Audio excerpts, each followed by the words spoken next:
The grease monkey, Argo? Seems we've got a guest. I hesitate to part ways with Miss Holcomb, but I cannot deny that she is talented, and may prove useful to you. You will need an administrative passcode in order to enter the plant. I am trusting you with mine, and trusting Miss Holcomb to guide you if you'd like. Great! I got my wrenches and diagnosticators and hairpins and engine tape, so I'm all set. Is this your ship? Oh my stars, she is just so handsome! Does she have a name yet? What's her drive model? Oh, gosh. Listen to me babbling. When I was in Edgewater, I dreamed of flying on a real ship, working on a real engine, belonging to a proper crew.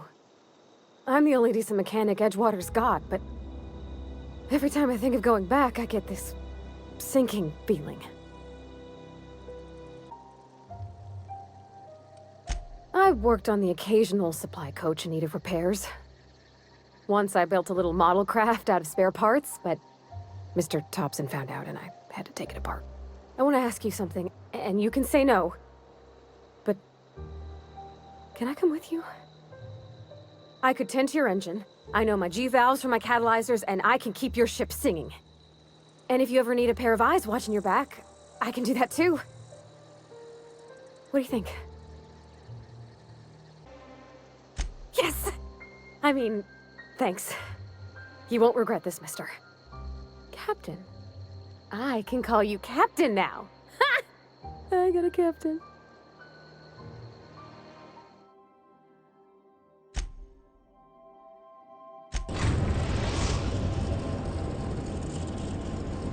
Destination reached. The Groundbreaker.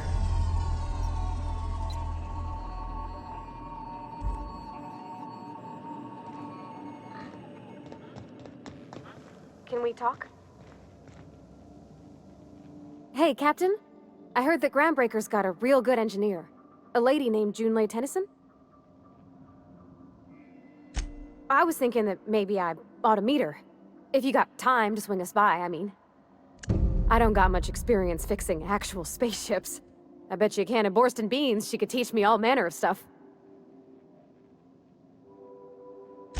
Thanks, Captain. I'll be sure to make it worth your time. Did you want to talk about something else?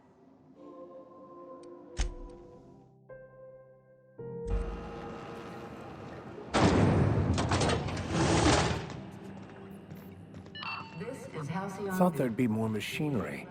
Must be housed on a sub-level. I could spend all day. Junlei Tennyson. I'm captain around here, but chief to my friends. Hope you don't mind the formal introduction. Groundbreaker doesn't see many visitors.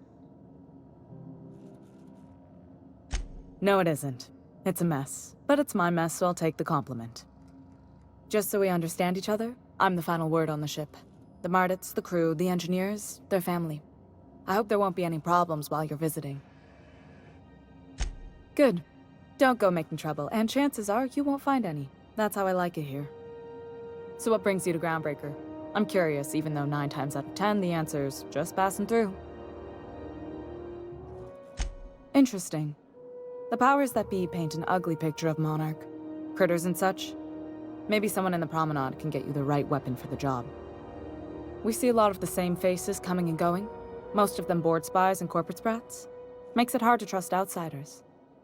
You seem different, so welcome aboard. What? I didn't think you just... Parvati, is it? That's a lovely name. What can I do for you? I was just thinking, I haven't got much experience working with actual, real spaceships, Miss Junlei. Chief Junlei. Junlei is fine. Force of habit, I guess. Okay. Since you run a whole space station, I was wondering if... well, maybe you could teach me some things. I could message you later, maybe? I'd be happy to make the time, Parvati. You can ask me anything. Right. In person. Sure thing, Captain. Wow, great. I'll do that then. Messages. Later. Oh, your name's pretty too. I should have said sorry. I like it. Honest. Sorry. Couldn't have done it without your moral support, Captain. Now, if there's nothing else, there are other parts of the ship begging for my attention.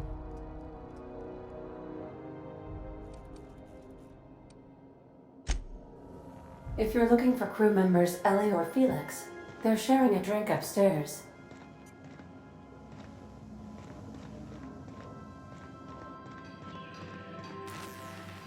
Hey, Captain.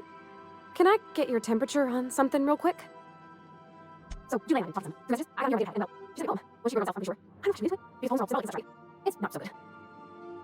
But real sweet. She rhymed compression alternator with extinction. It's not engine, shades apart. That is like a hand sign. Laser hand. Control this way. It sings. I don't know if it's hopeful, but I'm wondering if maybe she's the engine. I'm Lee. It's a real nice poem. Made my chest hurt, kinda. I don't know where it's leading, or if I'm disturbing. I'm not interested in physical stuff. I got it. It's not to me. It's not I can't. I just don't care for it. It's no problem in the past. If we're going to leave, I and they said I was cold. Thanks, Captain. That makes me feel a touch better. Actually, I'm not messaging you guys. Couldn't work out so bad. I'm interested. Right now. Okay, here we go. Let's see here. Talking about friends. I'm thinking, Isabel. Who's Isabel? They were close, Captain. Like, more than friends close. It wasn't nothing bawdy, if that's what you're thinking. It was just honest. And full of typos. Captain, I'm feeling all mixed up right now. Could we maybe head to the Groundbreaker? Get some drinks at that bar there? The Lost Hope? Come on, Captain. This is no time to be fooling on me. I'm full serious. Next time we're on the Groundbreaker, I aim to get a drink. If I got to, I'll do it on my lonesome. But I'd feel better if someone I trusted was there.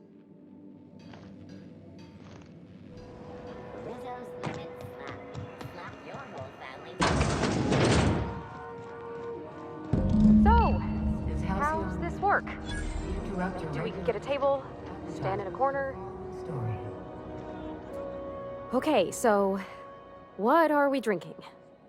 You're the expert? Oh, and don't worry on the price. I got this.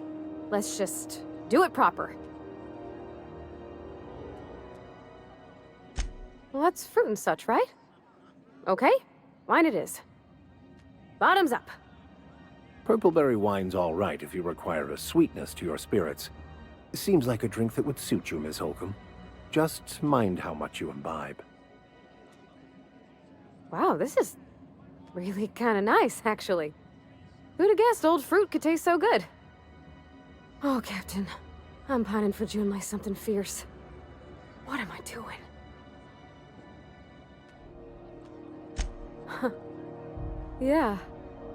I guess we are that, huh? Friends. Friends give each other counsel, right? What do you think I should do about Junlei? Because I feel about as aimless as an automech with a busted nav chip. I give counsel to plenty of folks I don't consider to be friends.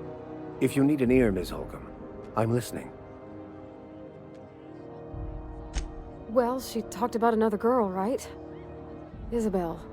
Mentioned her by name and everything, like wanted me to know. Maybe I've been making a right fool of myself this whole time. Maybe she's not interested after all. It was real long and rambly. She was telling me a story about her dad, how a lady named Isabel did all sorts of things to try to win his favor. This Isabel lady never quite managed to get her dad's approval, but they carried on anyways. Made something good out of a bad situation. Then it all went down the tubes. Do you think Junlei still has feelings for her? I just got a lot of feelings, Captain, and they're all climbing up my throat. I need another drink. Right now. Before I lose my nerve. Something stronger, I'm thinking. I'm still all tense and weird inside. Ooh, right in the guts, Captain. Come on now. What should I drink? I'm here to try new things. All right, whiskey. Woo! That smells like an unlawful union between paint thinner and propellant. Here we go. Oh! Oh, I'm gonna be sick. That's a crime is what that is. Oh, Captain, I want to talk to Junlei all the time. Even about silly things, but I'm so scared. Everything? I got a solar system's worth of terrifying questions swirling around my head.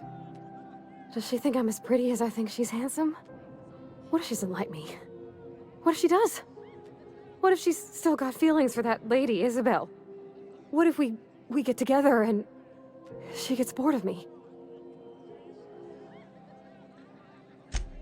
There's nothing easy about spilling your guts to the person who's got your heart in their hands. You know I'm not interested in physical affection. Well, it's tripped folks up in the past. Folks I thought cared about me for me. What if she's not okay with that? What if she is, but then later, she's not? What, just move on? Like snapping your fingers? I don't know. Maybe I got a weak heart. It all just seems impossible. Yeah, I know you're right. Just wish it were that easy, is all. I'm not used to speaking free with folks. Back in Edgewater, there wasn't no one who wanted to know my mind. Excepting my dad. Gosh, I don't know that I got that in me. Sometimes I feel real mean inside, Captain. I think ungenerous thoughts. Yeah. I like the way you put that, like, it's okay to want to be better for her, and not impossible to try. Well, Captain, this has been a whole lot. I got just... wow. So much to think about. Do you think I should ask her on a date? All right. There's no need to strip your screws over it. Okay, I'm gonna do it. Right when we get back to the ship. I mean, probably. Eventually. Thanks for hearing me out and giving me counsel. And, well, for being a friend. It means a whole lot. You're good people, Captain. Well, it's not like I could be elsewhere. Nor am I capable of neglecting a wayward lamb in need of guidance. Huh. All right. Thank you, guys. You're real good friends, you know that? I wish there was a place we could all live quiet together. Come on, let's go.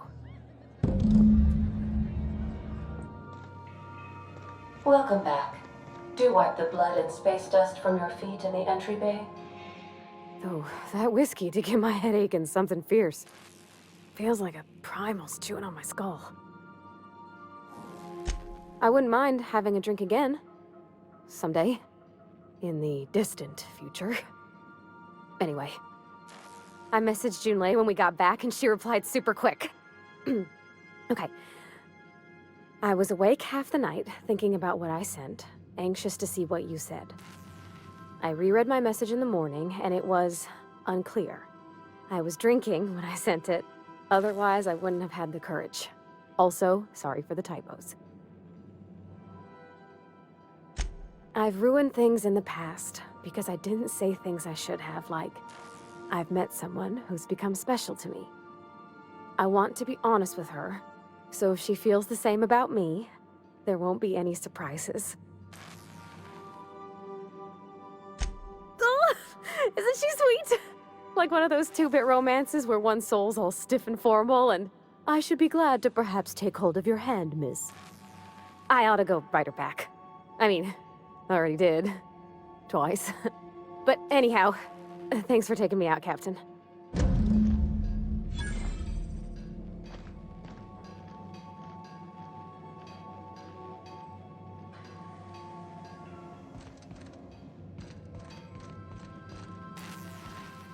Hey, Captain. I got a thing I want to ask you. It's kind of big. I was thinking about what you said afore, after we went to the Lost Hope on the Groundbreaker. I reckon you're right. I think I'm ready to stop fretting and fussing and ask Junlei to go steady, straight out. And I'm thinking of doing it here, on the ship. I was kind of hoping you'd offer. The thing is, I I can't ask her over like this. I mean, look at me. I'm all covered in engine grease and I ain't showered in nigh on a week. I smell like sweat most days and, well, don't look too close at my fingernails. I was thinking, hoping, we could stop by Groundbreaker for bath supplies. I mean, only if you're not busy. Or when you're heading through Groundbreaker for something else. You don't gotta change plans on account of me. Anyhow, next time we dock in Groundbreaker, let me know. 'Cause I wanna come with. Knock you out bar. A CCM 76 milk chocolate bar with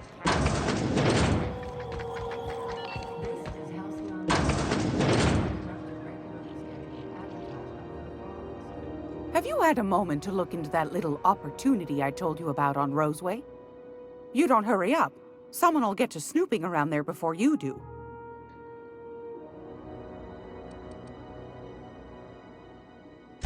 I think I got just the thing, my dear. A few years back, Auntie Cleo's put out a home makeover kit, and I snagged a couple for myself. High-grade shampoo and conditioner, scrubby brush, a nice lotion, that sort of thing. I still got 'em, too. What's the scrubby brush for? Cleaning around your nails, sweetheart. Gets the engine grease out. Makes your hands soft. Most folk don't got the time. Or bathtubs for such, me included. I'll let you have one on clearance. You want rosish, mock apple and cinnamon, or refurbished ship? We didn't have anything rosish in Edgewater. I heard it smells real pretty, though. I'll just wrap that up for you, since it's for a special occasion. I'll pay for that, ma'am. Thanks for being so helpful. You're welcome, dear. Anytime, sweetheart. You know what I mean. I hope this fancy soap we got is extra strength.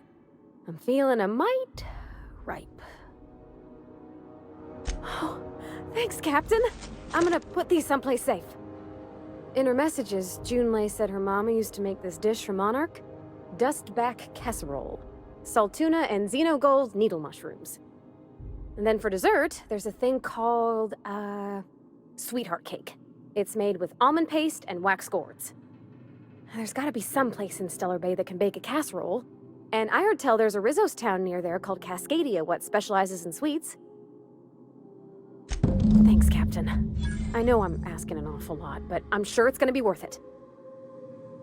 Preferably not already filled out this time.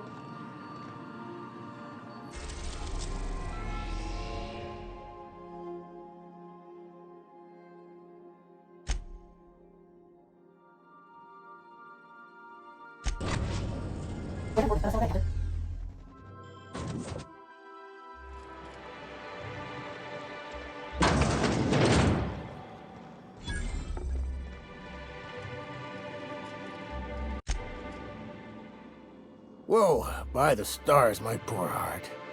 I just about pissed my jumpsuit. Most people don't. Besides, this place is enough to try anyone's nerves.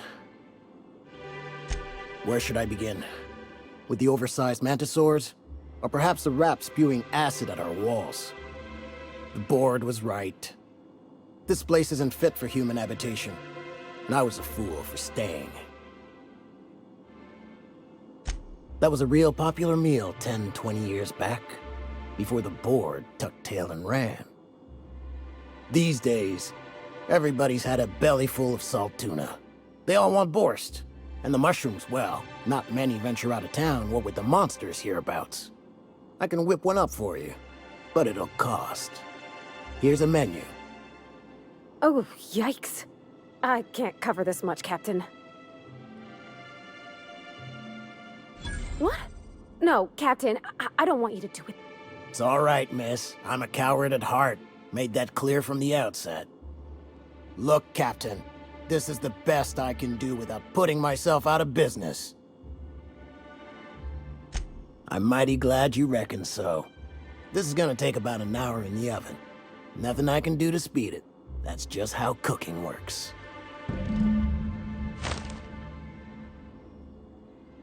There we are. Now, if you don't mind, I really need to take a leak.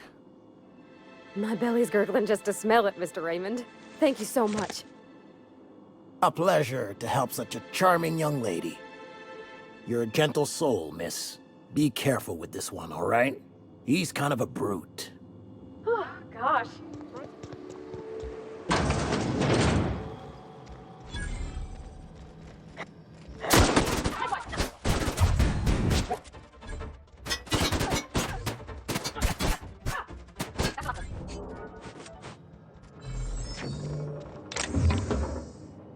Aren't those cakes just about the cutest little things you ever seen?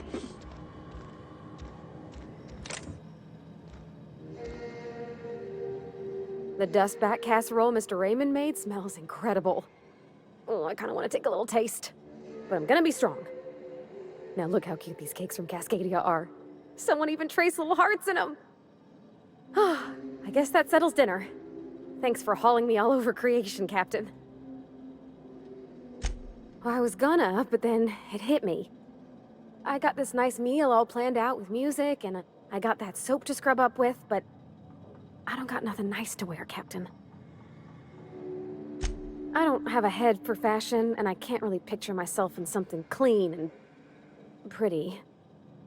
There's this place I heard of in Byzantium, Joliker's Haberdashery.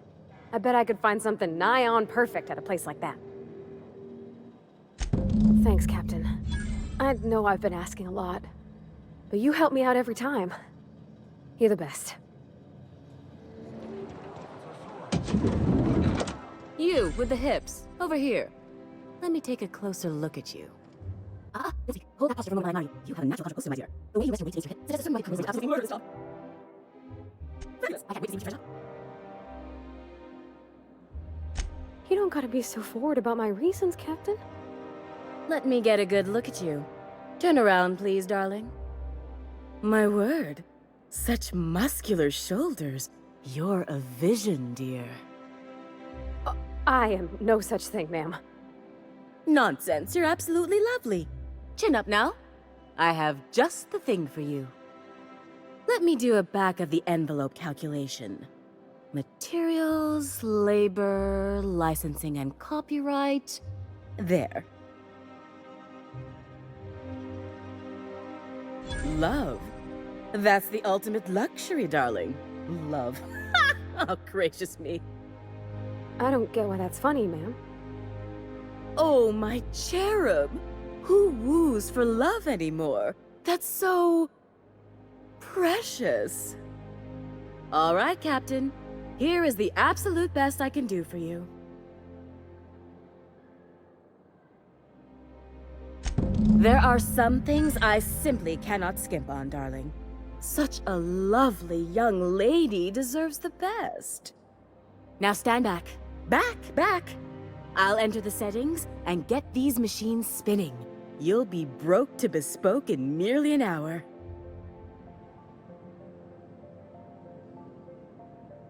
And there we are, my darling girl. I wish you a splendiferous evening. And if you don't mind my asking, have you any interest in modeling? What? Oh, no, ma'am. All them eyes staring at me? I couldn't. No way, no how. I get scared just thinking on it. I wish you weren't so shy, my Violet.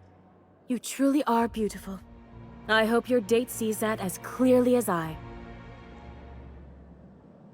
Oh, can you believe this outfit? It's so handsome, I'm almost afraid to touch it. Well, I guess that's everything then. After all this time, I just have to actually do it now. You know, there's a part Junlei's been looking for to fix up the air cyclers. They only carried them on big colony ships, like the Hope. I know. For a while, it felt like everything I did was a little bit of help. And it meant I didn't have to ask her to be mine. Not yet. Not for real. Next time we dock with Groundbreaker, I'm doing it. I'll send June a message and ask her over. Oh, this is real scary, Captain. I'm grateful for all you done.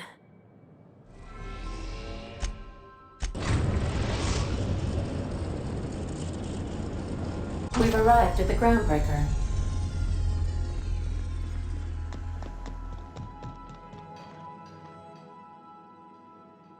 All right. She's on her way. How do I look? Oh, my hands have finally stopped shaking. All right. Deep breath. Here I go.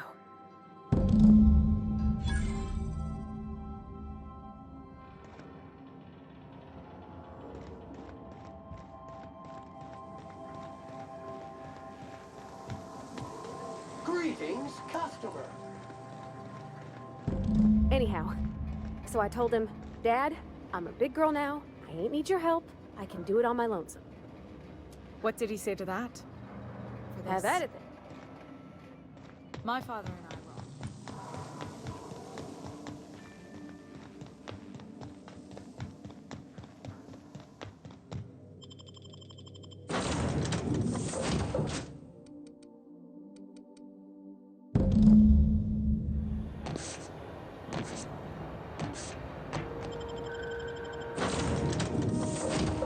Really gonna do it?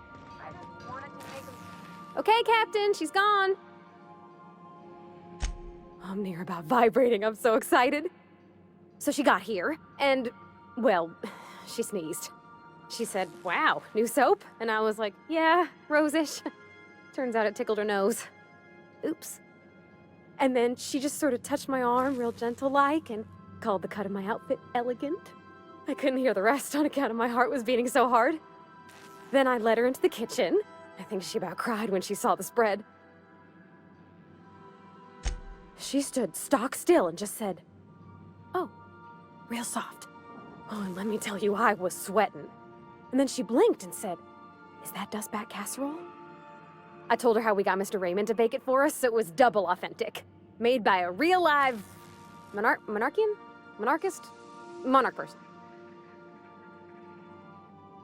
Well, we talked a bunch over dinner about the things we learned just through messages, stuff we repaired, how I taught her to salvage and she taught me to build. When I brung out the sweetheart cakes, June, she got a little teary, said she had a thing she needed to say. But I stopped her because I wanted to say it first. I never felt so bold, Captain. One of us has got to be. We're both... June's so reserved and I'm so shy. I worried if I never said anything, nothing would ever get said, you know? I told her about how she made me feel. Bold like I acted. Strong. Smarter and kinder than I am on my lonesome. I listed all the things I liked about her. And then she pulled out a paper and read a speech. She talked about the things she admired about me, like my cleverness and my humor, and how it made her want to be more open. Anyhow, when she wrapped up, I asked her to be my girlfriend. And Captain, she said yes! And then she sneezed again, on account of the flowery soap. It's all on your account, you know? Imagine if you'd never taken me out of Edgewater. I'd have never met Junlei at all. I don't know nothing about the Vicar's capital P plan, but you've sure changed my life. So, if you don't mind, I'm just gonna head to my cabin and happy scream into my pillow for like an hour.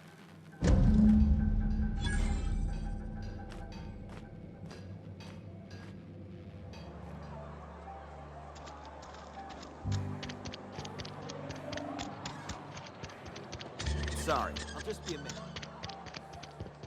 I've always felt weird in here. It's too clean. Yes, what is it? You're an outsider. Fantastic. Vicar Maximilian de Soto at your service. Or Vicar Max if you're the sort who prefers brevity. And Ms. Holcomb as well. How rare to see you out. And with a complete stranger. Curious. Just tagging along, Vicar de Soto. Don't mind me. I so rarely get new people to talk to. One of the reasons I transferred here was to fulfill my duty in hunting down banned heretical texts. I happen to know such a book is, as we speak, tainting a collector's library in Emerald Vale. However, the collector's residence lies outside the town's walls. My retrieval efforts have been thwarted by marauders who have overrun the property. Should you fare better than me, I'd pay a handsome sum for the book. It's a handwritten journal. A faded blue cover with the name M. Bakonu handwritten in the lower corner. I'll mark where I saw it on your map. Assuming you're serious?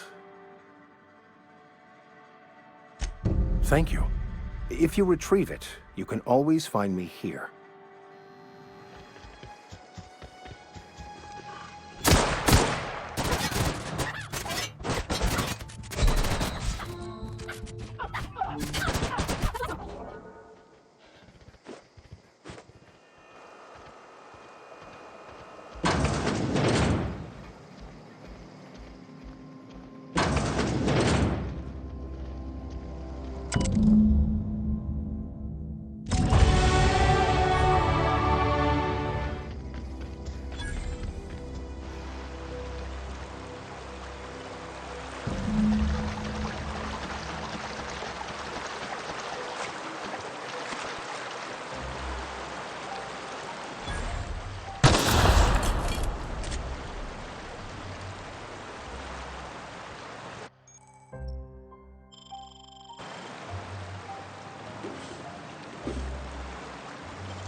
You're fast.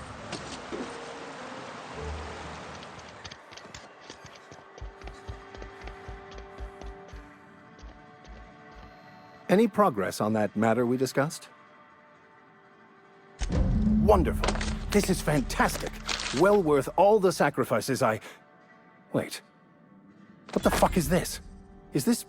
French? I can't fucking read French. It's a law-forsaken joke is what it is. French! Ha! I was so high and mighty, preaching to the yokels about following the plan, while fighting it at every turn.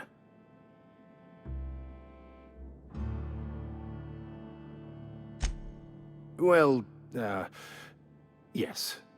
But I assure you, it was not for personal gain, only for the greater good. I've spent my life searching for the keys to unlocking the secrets of the universal equation that underlies the plan. I had hoped this book held some of those answers.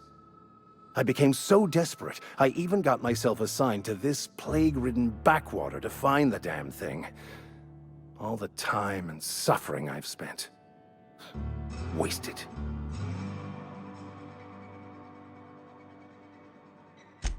Please.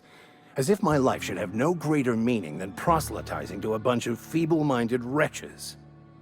Nothing could be more excruciating than discussing the true nature of reality with people who have no interest beyond their next Aetherwave program. But that's neither here nor there. What I need to do now is to find a translator, obviously. But to do that, I'll first need to secure transport. You have a ship.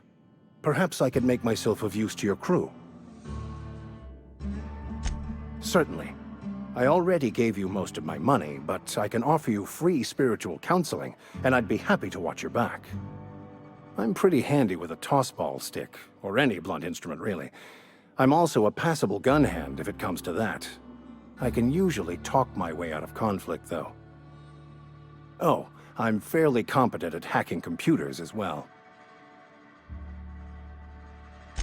Fantastic. Let me get my things in order, and I'll catch up with you. Edgewater's gonna miss you. Folk here always had good things to say about their vicar. Thank you, Ms. Holcomb. I'll be glad for the change of scenery, and to leave this place behind. I shall see you on the ship, Captain, whenever you're ready to leave Emerald Vale.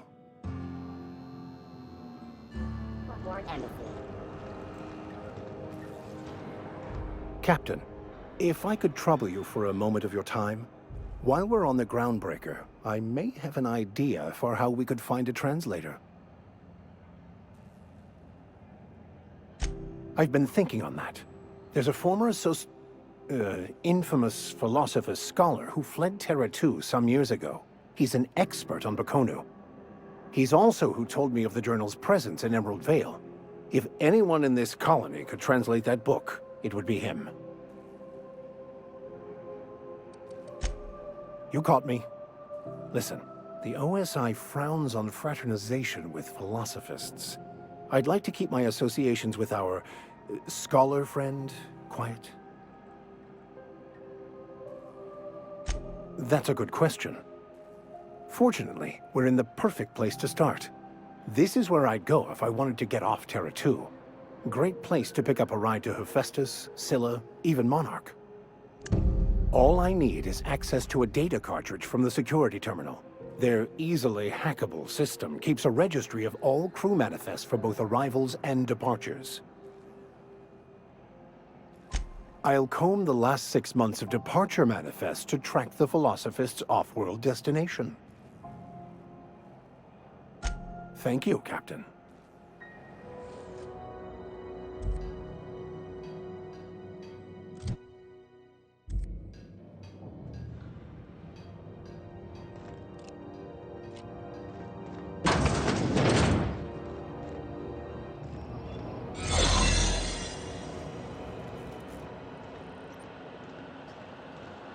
Keep your sights out, friend.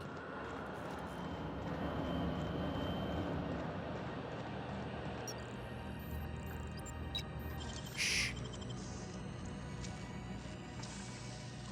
Nicely done. There it is. Just yank the drive, and I'll do the rest.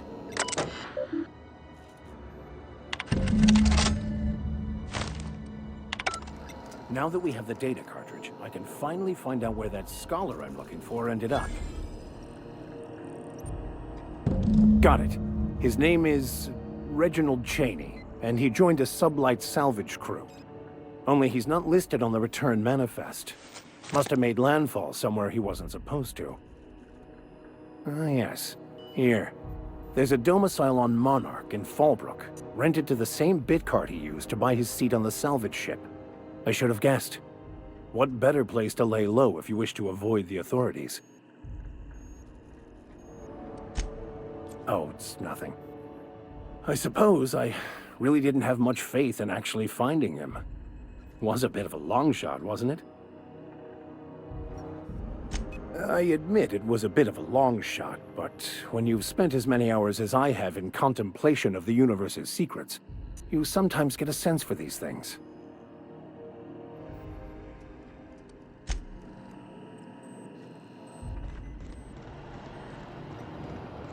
Felix and the Vicar are arguing again.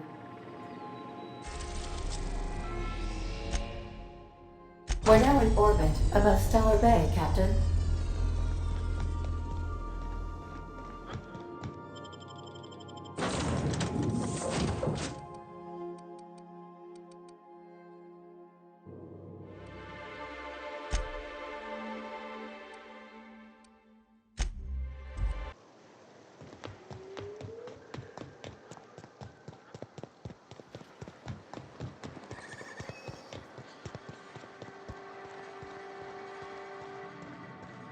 You seen Arthur today? Last time I saw him.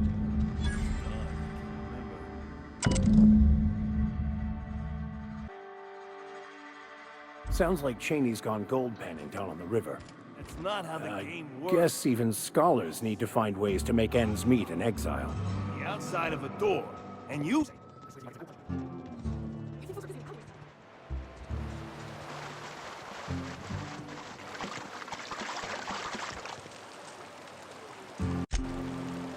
What do you want?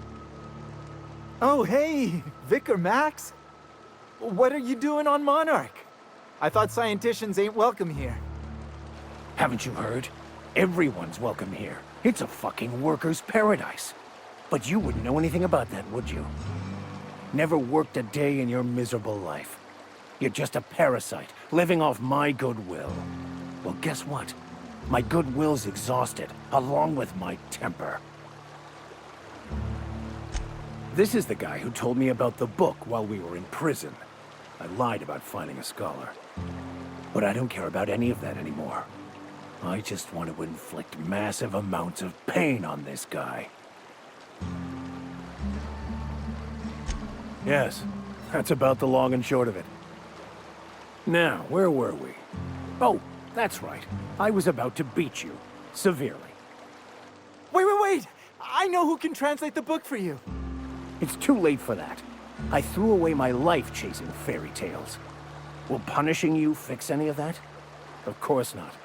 But by law, It will make me feel a whole lot better. Okay. Talk, Reggie. It was stolen from some sort of expert on philosophism. Weird hermit lady on Scylla. My father used to deliver supplies to the mining outpost there. I don't think so. A crazed hermit on Scylla? He's playing us for fools. It's true!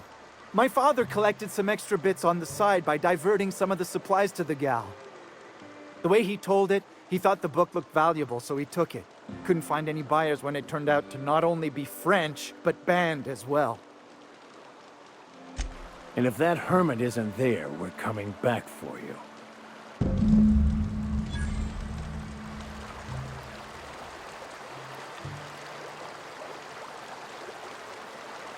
I want to thank you for talking some sense into me back there with Cheney.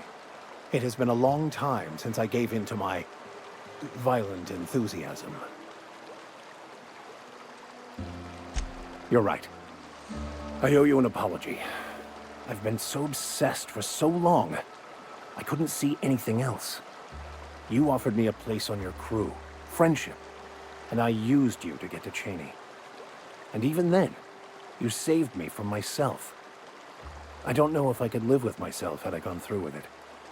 You owe me nothing, I know, but I'm begging your forgiveness.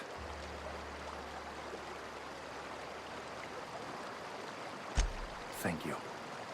I promise I'll be nothing but truthful from this point forward.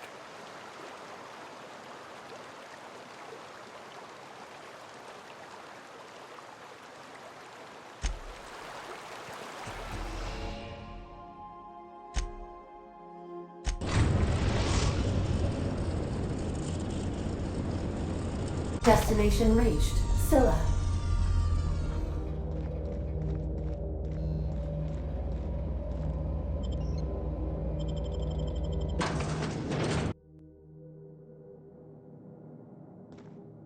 What have the solar winds deposited on my doorstep now?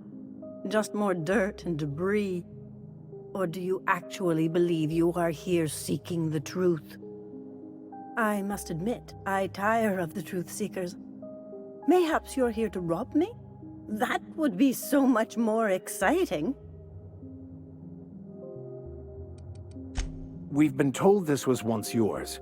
I believe the knowledge within here contains the answers I seek. Answers that will free men's minds from toil. I can translate it, but it won't do you any good. I can see you are a man in a hurry, and the insights in that book would take you years of study to fully comprehend. I've spent my life in contemplation. I believe my mind is prepared to receive the truth. There is one way that can speed up the process. It involves a combination of several ingredients, some of which can be fatal.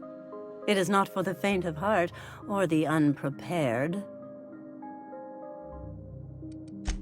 Either hallucinations followed by unconsciousness and a headache, or raving insanity, which can be fun in its own way. And I believe he may be right. There is both violence and peace warring inside you, Max. This process would be extremely tenuous for one such as yourself. I'm committed, no matter the cost. I don't know, Captain. Is this safe? I don't think this is safe. I don't want to leave you all on your lonesome. I'll just... Oh, fine, I'll do it. All right. Head on into the meditation room and partake of the sacramental incense. It's waiting on the table when you're ready to begin.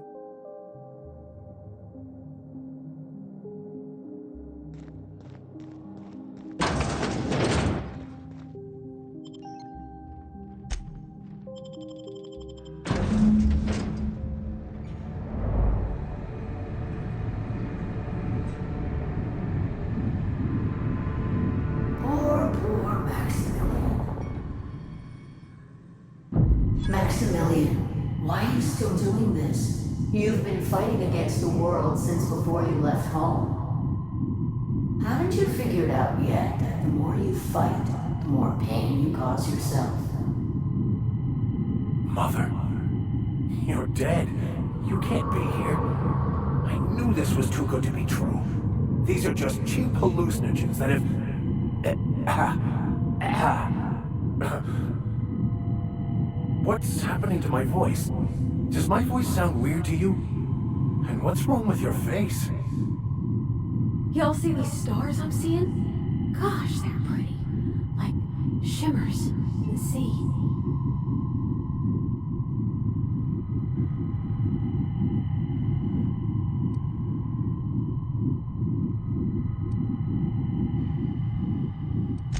We are obviously the victims of a tasteless joke being perpetuated. Perpetrated? I mean, we're being made fools of, aren't we? When I get out of here, I'm going to show that hermit what you get for messing with me. Maximilian, always ready to give up, to lash out, always searching for answers, but always in the wrong place, never looking inside himself. I hope you'll pardon my interruption, but I think it's because he's unhappy with himself.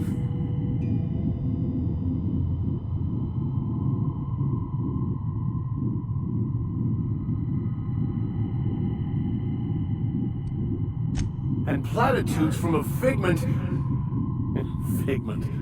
of my imagination, no less. Who said I wasn't a figment of your mind? But you know the truth. You don't need someone else to tell you. You've always known it. Everyone knows it. They just won't see it. We're overwhelmed with stories from our earliest days. The stories others tell us, and the stories we tell ourselves. These stories are how we try to make sense of our lives, but they are not real, are they? They're just stories. You need to drop your story and see the truth. Stories are real. If they mean something, if they inspire you to kindness or action, but maybe Max's story about himself is all wrong, and that's why he's so unhappy.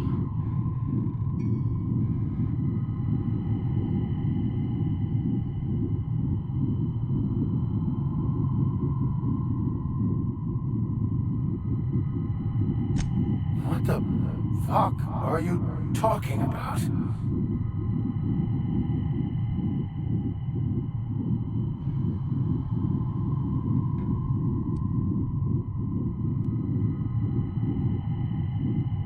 No, I just wanted to prove to my parents that damn it. You're right. Max, you need to lay the past to rest. What happened with your father and I, it's long dead. To attain your goals, you must live in the chaos. Be fine with the chaos.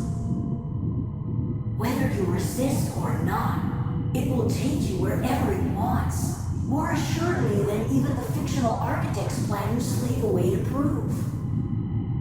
No, that's not true. The basis of everything is order, not chaos. It's true, I know it is. So did you. Why are you denying it? Before you died, the plan made you happy. No, it didn't. I made myself happy. There's nothing holding you back but you. If you can't understand that, you will never understand anything. Goodbye, Maximilian. This whole thing, it's just a farce, right? Just my own brain working against me? You couldn't be more right. Hello, Max. What? Who? Why do you look like me? Are you me? Not really. I'm who you think you are. I am disciplined, controlled. I have no doubts. And I don't exist. Yet you have judged yourself against me your whole life. Why? Why do you berate yourself for not being me?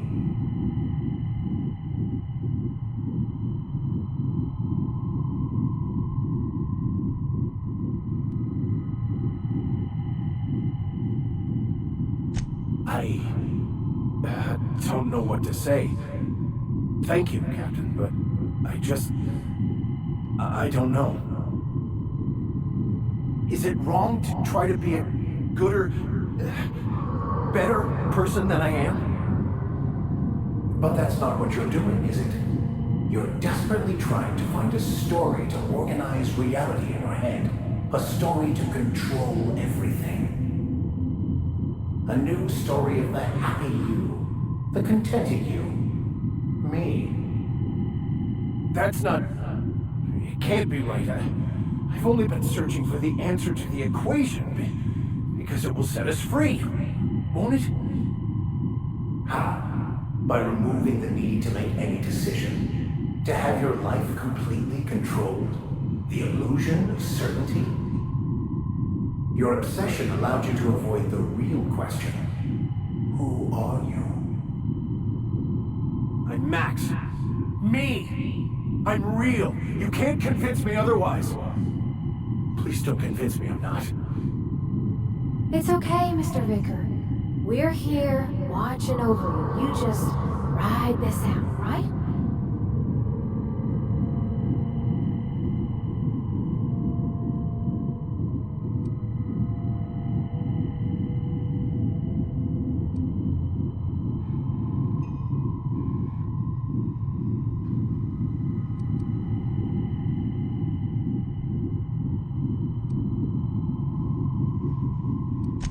Your individual self is what's not real. It is simply a concept. By the architect. Architect? How could I have believed in an architect? That's ridiculous. I must be losing my mind completely. What you're saying almost makes sense. We exist inside our thoughts, thinking we're in control. That's it, isn't it? We have no control over anything. It's all lies. How could I not have seen this? But how do we escape ourselves?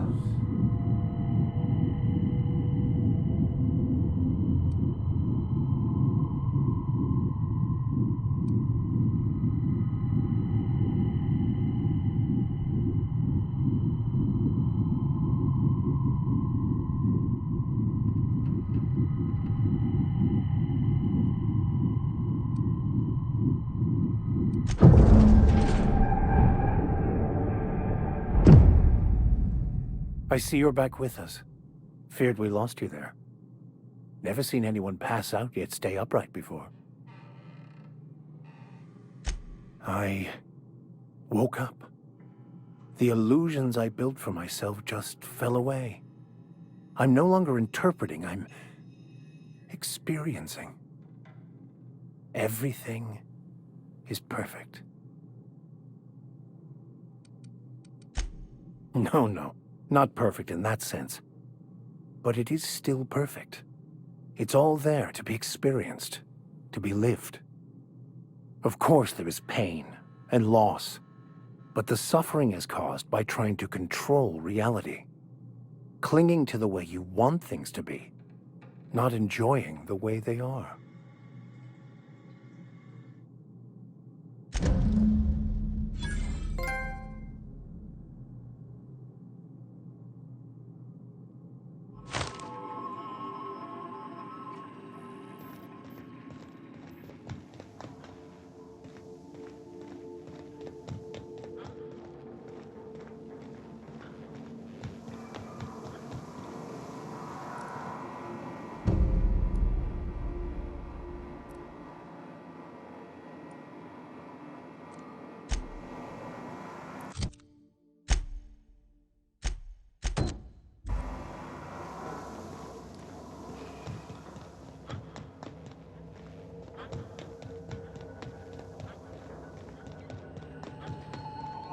Welcome back, Captain. How can I be of assistance? The unit is a cleaning SAM. Hawthorne brought it on board some cycles ago, I'm sure with the intent to modify it, but I've never seen it up and running. Alex likely recorded progress notes detailing his efforts to modify SAM.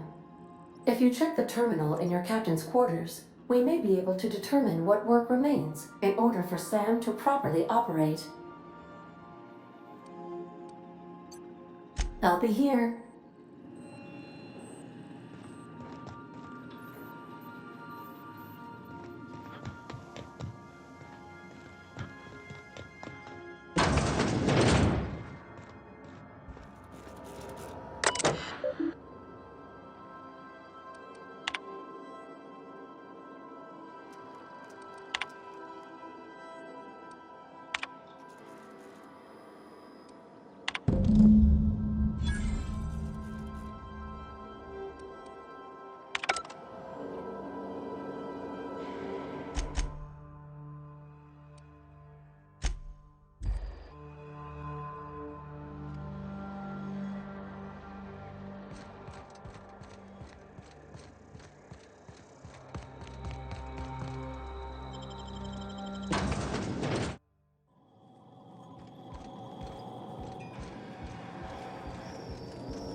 Welcome aboard, Captain.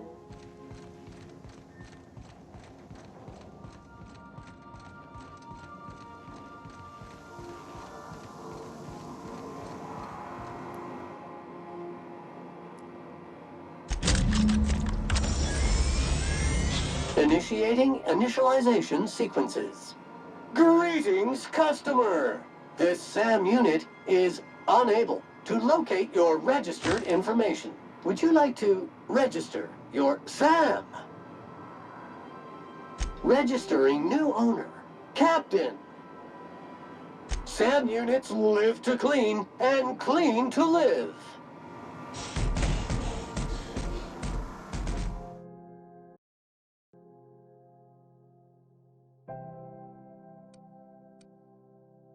Guess not.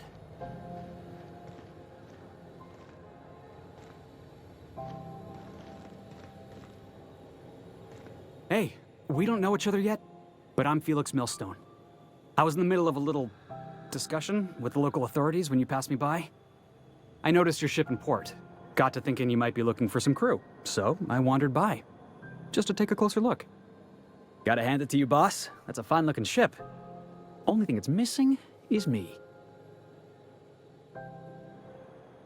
Yes, I absolutely am.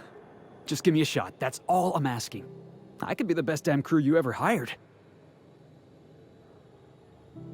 You're serious, you're giving me a shot. All right. Hang on. I put together a little speech, just in case you asked. Hey there, I'm Felix Millstone. I have prepared a list of reasons why I believe you should hire me to join the crew of your ship and/or outlaw gang. Firstly, I am highly personable, and I get along well with anyone who is not of the jackass persuasion. Sorry. He's funny. Secondly, I can be counted on in the event of a firefight, standoff, and/or raid.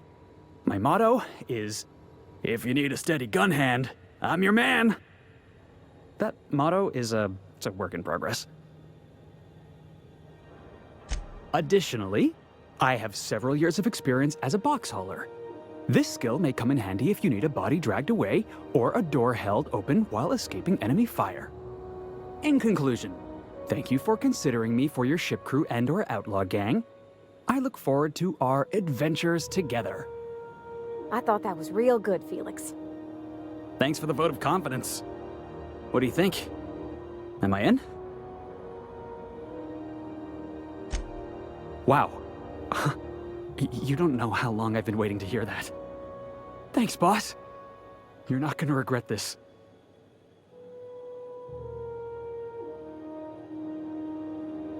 I'll just gather my personals and meet you on board.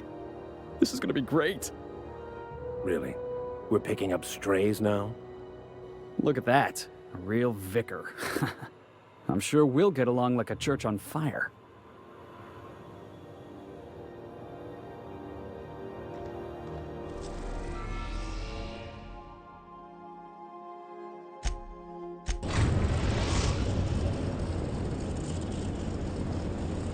Destination reached. Scylla.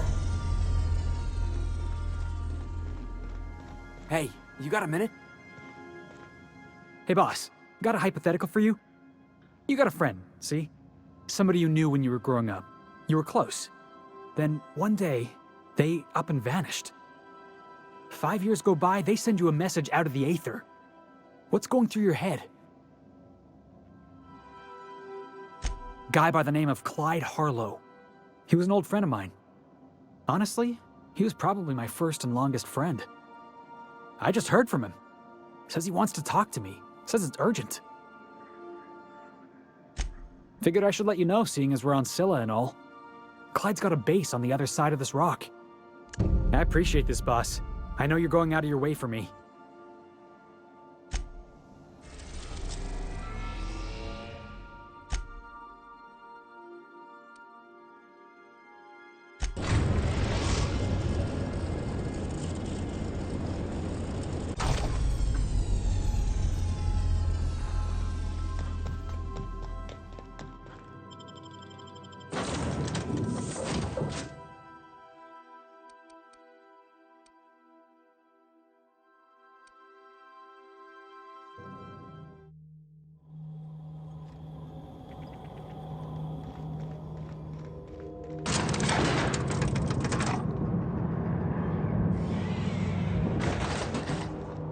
Hey, you. Looking for something? Where do you think you're going? Hey, nice form. Good delivery, too. You looking to join Captain Harlow's crew, huh? All right, go on through.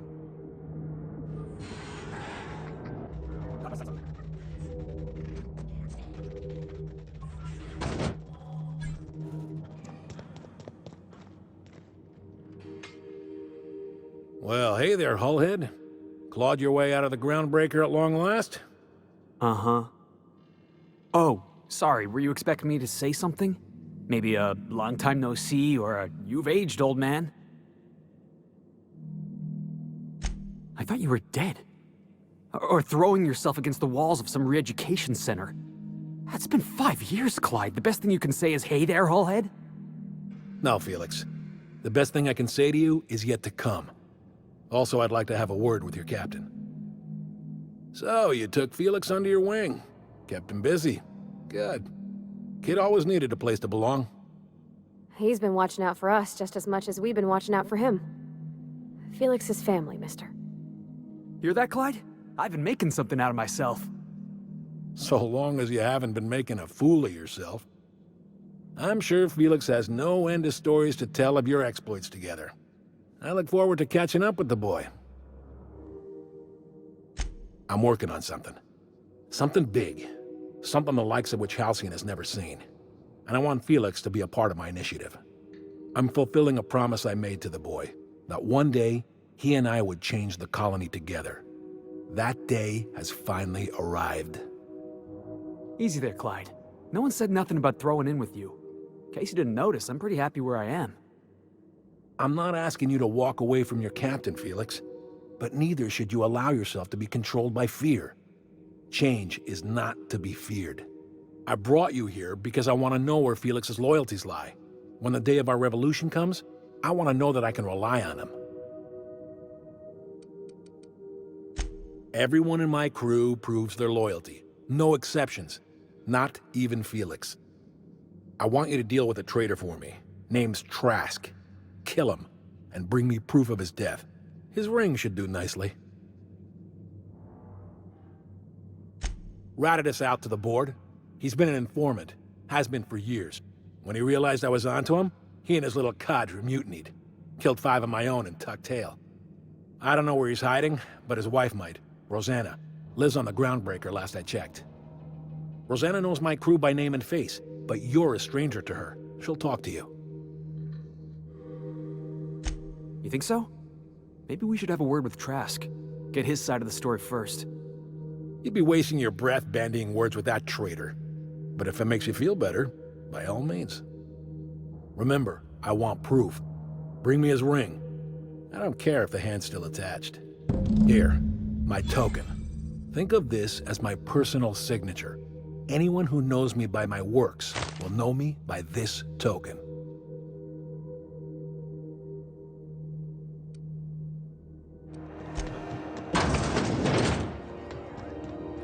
This is Halcyon News.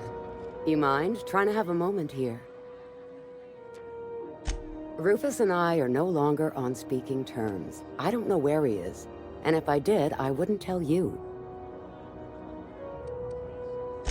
That's Harlow's mark, no mistake. Guess he's not letting this one go. I don't want any manner of harm befalling Rufus. Not on my account. Yeah, well, you got reason to mistrust Harlow. He's a surly git, but he's devious. Rufus is hiding out in Emerald Vale. Got a few friends with him. That's as much as I know.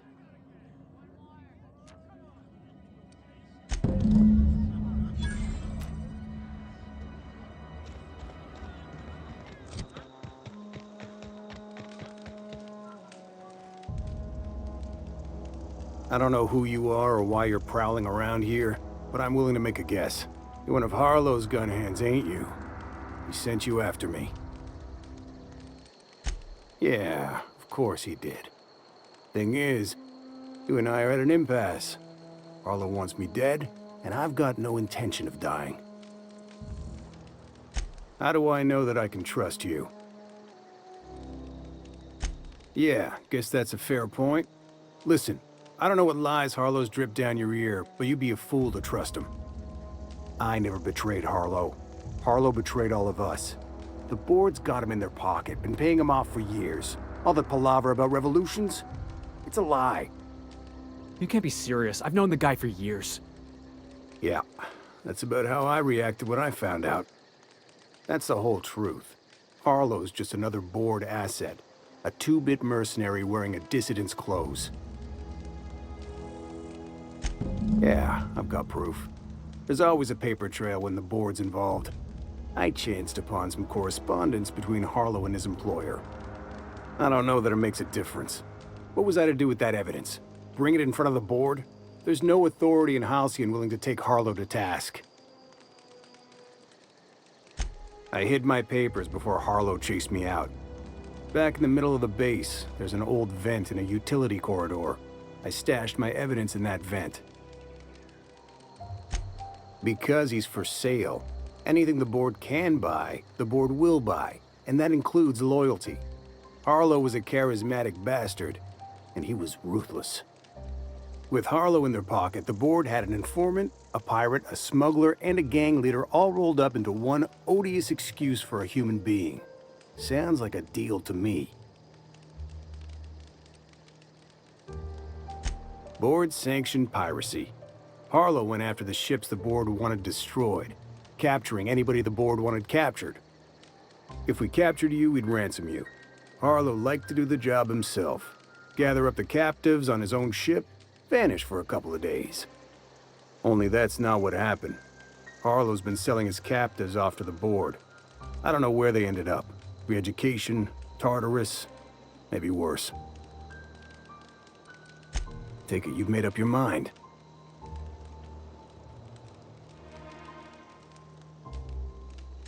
You gonna tell Harlow I'm dead?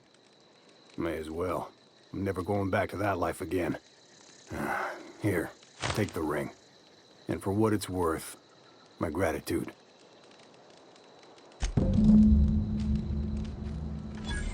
Clyde Harlow, agent of the board. Yeah, that sounds even more insane out loud than it did in my head. I'm not sure what to think right now.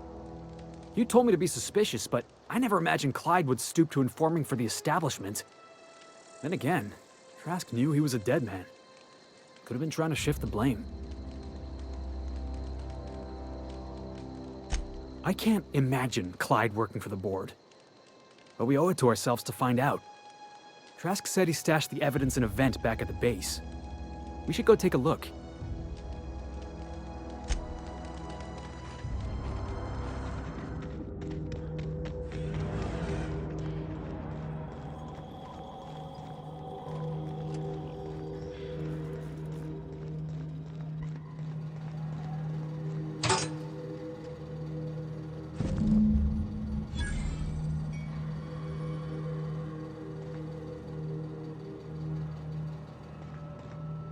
We need to have a word with Clyde.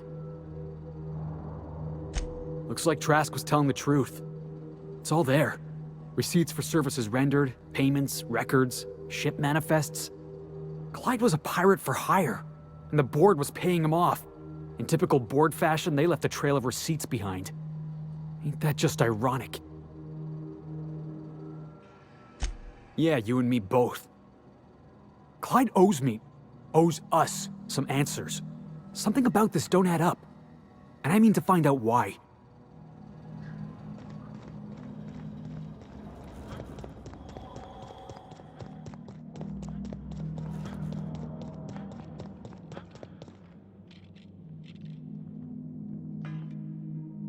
What's the word?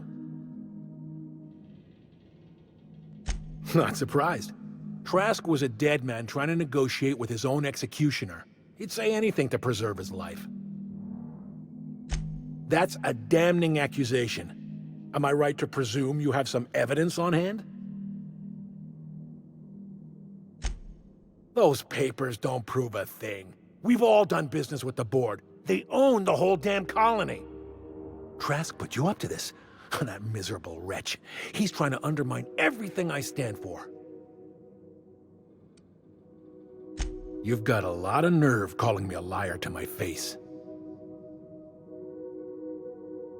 How should I know? What the hell do I care? Trask was a traitor. I didn't ask you to understand his motives. I asked you to cross him off. Clyde, look me in the eye and tell me it's not true. Tell me, and I'll believe you. Don't talk to me like I'm some common criminal, Felix. You're the one on trial, not me. I don't know what kind of poison that snake dripped in your ear, but as far as I'm concerned, you've been compromised. Heads up!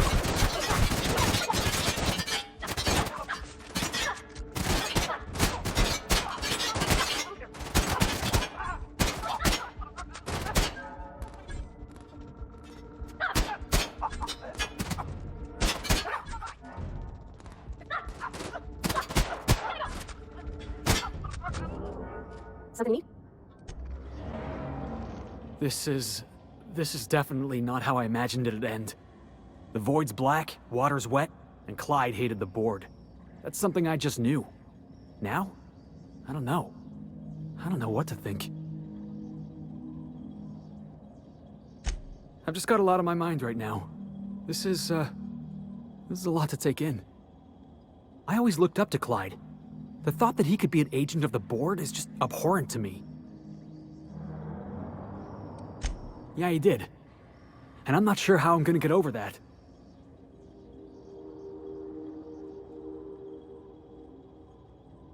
I hope so. I don't see this one passing anytime soon. You've given me a lot to think about. I'm gonna be mulling over this whole mess for a couple of days. Part of me wishes we'd put Trask in the ground. You know, I think that's just my frustration talking. Thanks for your time, boss.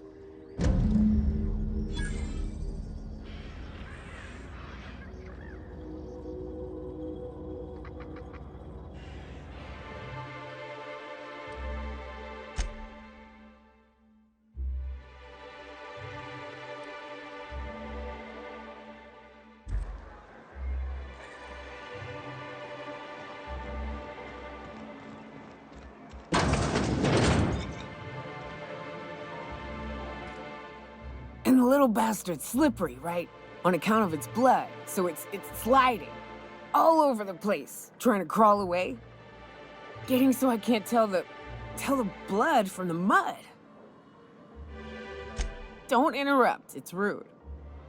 But I gotta get in there, get right in that baby rap's stomach and dig it out. If so much as a drop of stomach acid got on that medallion, shit, I don't know what I'd do. Might be I'd hunt every damn rapt out there. Right. What are you staring? Wait. You ain't from around here. Who are you? Ooh, charmer. Don't get a lot of that around here. Folks mostly grump at me about how I should join the MSI payroll. Nice change of pace. Buy me a drink, will you? Outstanding! What are you doing in Stellar Bay, stranger? Well. Let's get down to brass nuts then, shall we? Wait, that ain't it. Brass rats? Let's talk business. I'm headed back out there after I sober up. You want a guide sooner than that? You have to get me something to clear my head. Outstanding!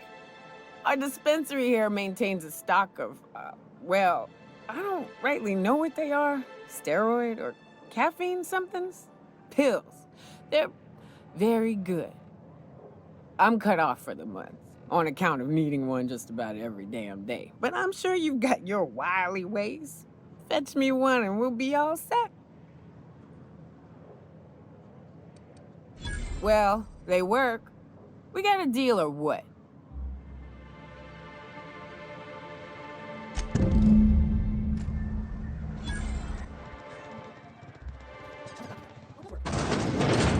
If Velma's... Hello, dearie. Why, I don't believe I've seen you before. And with sweet cheeks like those, I'd remember. Quite the bedside manner, lady. Well, it's so rare I get the pleasure of new company. What can Auntie Abigail do for you? And what a helpful young man you are. Nothing like a little pill to liven up the spirits. Whiskey helps, too. Please leave medical advice to the professionals. Now, dearie, who's this pickup for? I'm so sorry, but with the iconoclasts and the marauder filth chasing away what little trade we get, I'm afraid I have to reserve my supply for Stellar Bay residents. Our reserves have gotten so low, I've even had to start locking the supply room upstairs. Isn't it a shame what some people will do to get a little extra? Isn't it just? I'd make an exception for you if I could, my little cherub. Is there anyone else needing a special pickup from Auntie Abigail? Oh, her. It's none of my business, but I have told her Dr. Williams would bump up her monthly allotment if only she'd join MSI. Contribute like the rest of us. Now I've gone and said too much. And you know me, dearie. I don't like to pry. I'm afraid not. Dr. Williams managed the town's allotments from his terminal upstairs. Even I can't access them. Oh, you flatter an old woman. Me, I'm just here to be a pretty face for the customers. And to keep an extra key to the supply room, for all the times Dr. Williams misplaced his. The one upstairs, where we store our medicines. Chin up, dearie. If Velma's... Hello again, dearie. And what a helpful young man you are. Nothing like a little pill to liven up the spirits. Who's your lucky friend, dearie?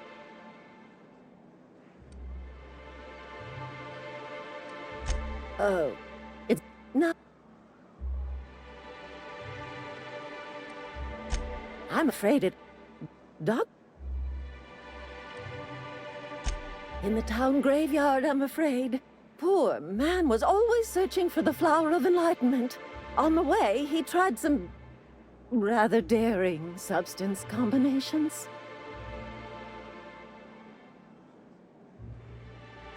The graveyard's near the southern ruins. You're certainly welcome to pay our respects, but the bodies tend to... Do be careful. I'd hate for anything to happen to you, dearie.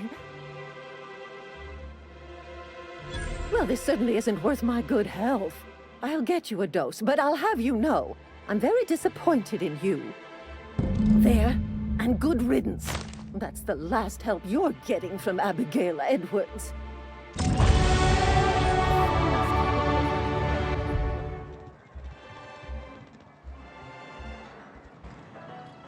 Ah, the charmer. Welcome back. Drink, chat, or business? All of the above? Says someone who's never had any fun. Exactly. See, I'm glad someone on your crew's got some sensible, got her head on straight. Whew, that hits the spot. Right in the, oh, no, there it is. There it is. Yes. We're in business.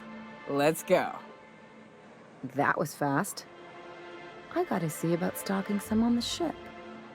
You be careful. The first one's free. After that, they'll offer you gainful employment. Great. Where to? Oh, Hiram?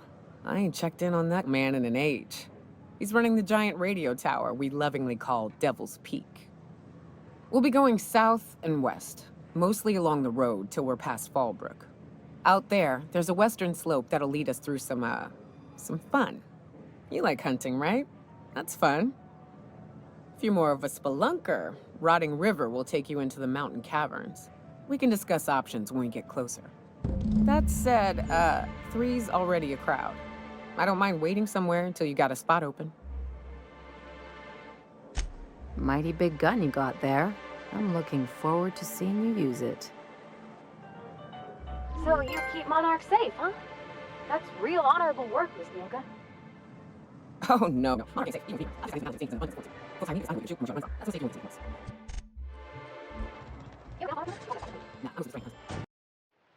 Join me for a second, will you? Figure while we're out here in the wilderness anyhow, we might stop in on an old friend of mine. Preferably before we get to Hiram's. It's on the way, don't worry. You don't seem the type to run off and get yourself killed, and I could use the help. I'll be upfront with you. I hate asking for help. I hate it. Every time I give someone the opportunity to disappoint me, they seem to make it their most immediate goal.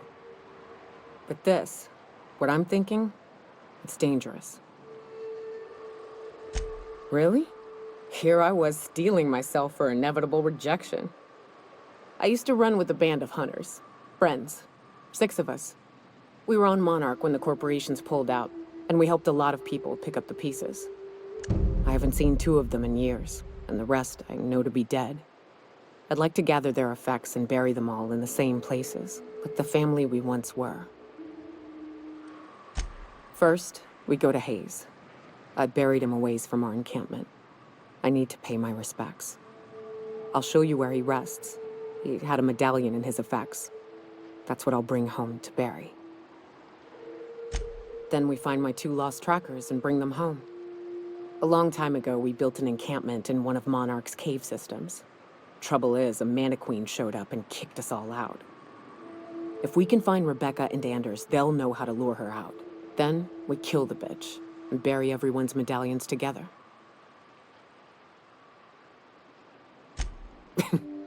Thanks, Cap.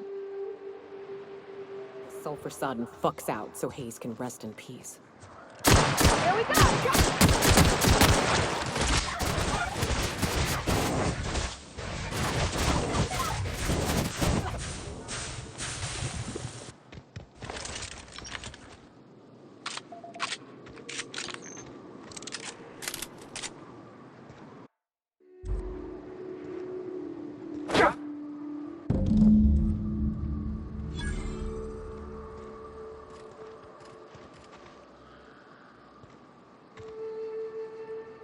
Hayes was the best self-sacrificing son of a saint I ever met. Halcyon is worse off without him. Now, if we're gonna lure the Manta Queen out, we'll need to find Rebecca and Anders. They took a UDL contract on Terra 2. We never heard from them again.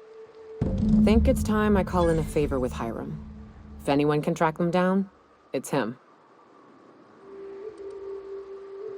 I don't know much about it. It paid well, so they took it.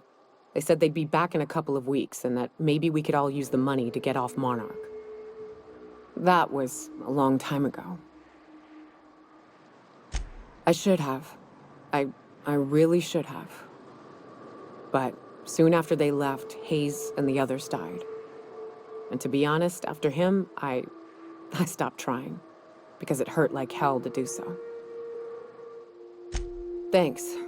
I'm still not convinced I won't come to regret it, but we've started down this path. Might as well see it through. Maybe it'll stop me screaming at night. Now come on, let's make tracks before Hiram dies of old age.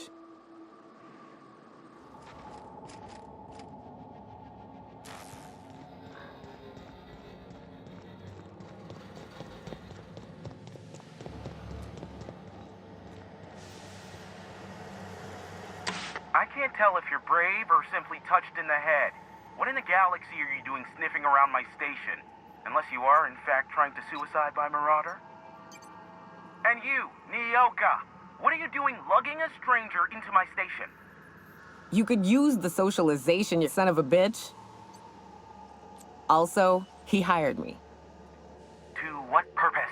I happen to have some significant problems I am dealing with right now. Marauders, running out of purple berry wine 3 days ago, not being able to bloody broadcast. I see why Nyoka tolerates you. Fine, I'll do the talking. By the hand of fate and my own cunning skill, I run this station. The Marauders may have other plans, and since my hired hands have clearly turned idle, it appears I have need of you.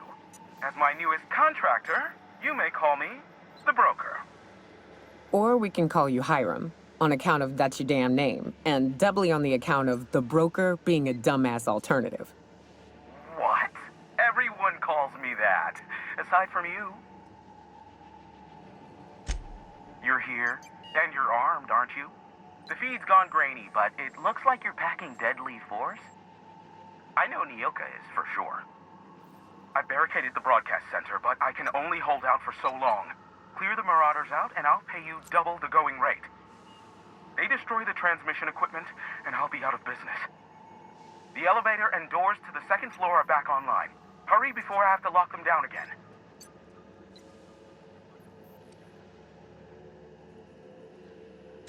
Aside from the bits I'll be paying you, I trade in secrets, valuable ones for my vocation.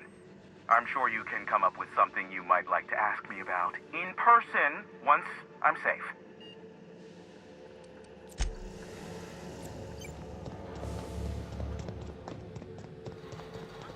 Hey, elevators to your right. Get ready.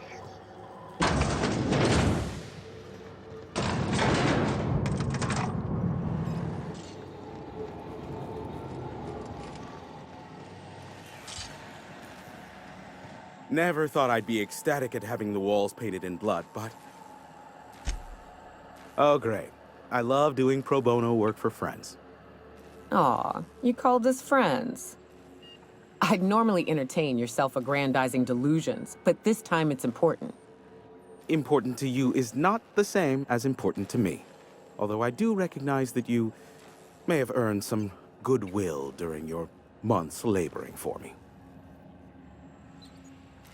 Tug on my heartstrings, why don't you? Look, I'll do what I can, all right? Rebecca Hodges and Anders Wadsworth. They took a UDL contract back when Monarch went to shit, and I need to find them. I believe them to be on Terra 2. If UDL hired 2 hunters back then, it would have been for creature clearing purposes round one of their Spacer's Choice outposts. These are the coordinates for the outpost under the last UDL contract. Now scram. And, good luck.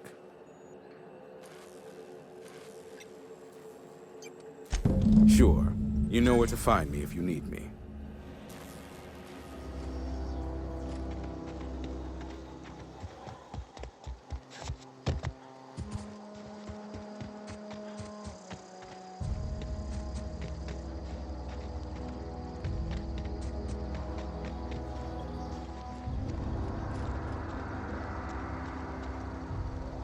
Huh. Rebecca taught me this once. You can jerry-rig these old locks so as they don't open anymore. But we've only ever done that if we're in a real bind. Here, I'll fix it. Oh no. Oh no. What did you do? Oh, Nyoka. I'm so sorry.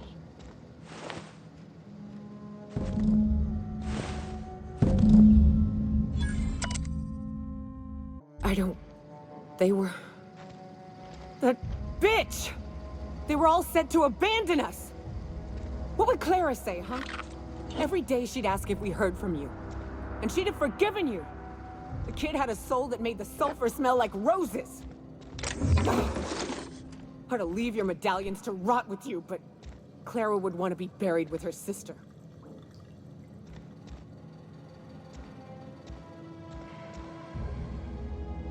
At least I know. Ought to have learned by now that getting one's hopes up tends to open them to being dashed across the stars.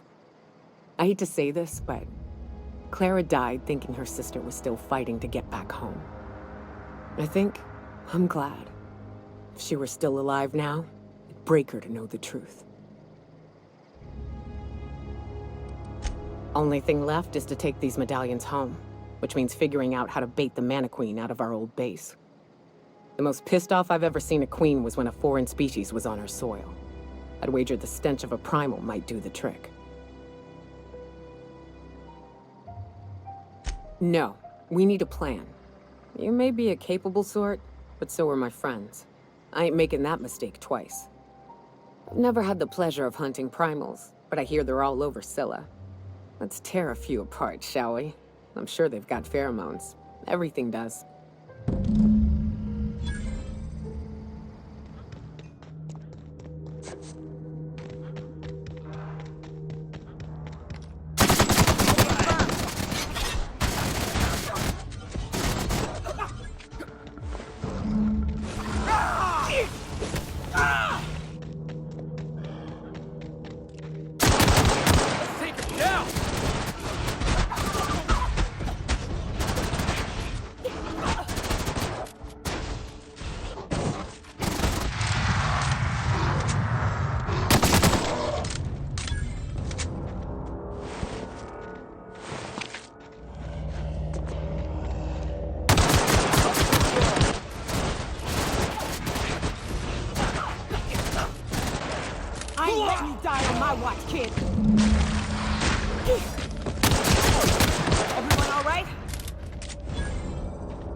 That queen ain't gonna go down easy. I can't wait. What's up? Outstanding. These ought to be enough. Let's get back to Monarch. There's an old base I used to call home. I can get us in the door, but we'll have to shoot our way through the Queen's brood to get to the center. We'll set the bait there. Password to the door is Charon. Hayes' idea. Clara, Hayes, Anders, Rebecca, Opal, Nyoka. Charon. He said it was some old myth. Something about death and all the things we killed. Rest of us just thought it sounded cool, so here we are. Fucking right we are.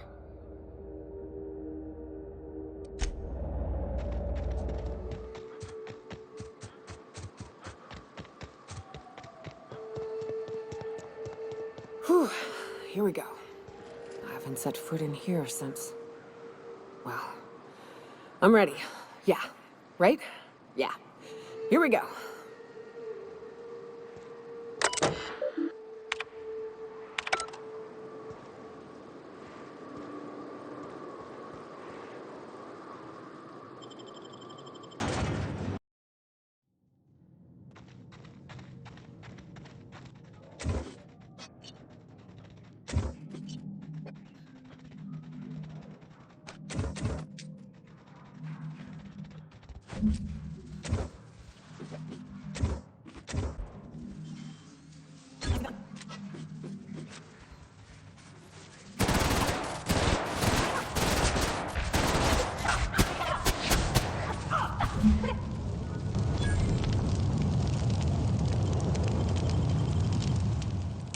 Well, this is the spot. You know, I thought I'd be angry. I thought I'd storm in here in a rage and exterminate all these bugs and everything would be all right in the end. But I ain't. I'm mostly just empty. A little sad, maybe. The first night Hayes and I spent in here, we knew it was home. It's safe. It's got a nice chill to it. But mostly, it doesn't stink of sulfur. Monarch folks often joke about it. Not because of the smell or the grittiness it leaves in your throat. Not because of the headaches or the coughing. It's because there's no escaping it. It's life here, and there ain't anything you can do about it. But here, somehow the sulfur never made it. The nights we spent in here felt like vacations.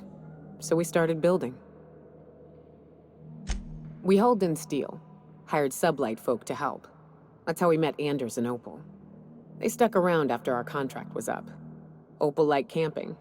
Anders liked chasing her tail. 4 of us for a while, scraping together what bits we could to build our home. Then came Rebecca, a sawbones out of the Cascadia survivors, who took a kindness to Hayes. And Clara, her little sister. I'll admit I wasn't keen on taking her on at first, but for a teenager, she was surprisingly capable. She had a head for numbers, helped us trade hides for food and materials, negotiated contracts, turned out to be mighty useful. Clara, Hayes, Anders, Rebecca, Opal, and me. 6 folks, 1 name, 1 family, Charon. Despite Monarch trying to kill us day in and day out, we managed to belong. Watch out!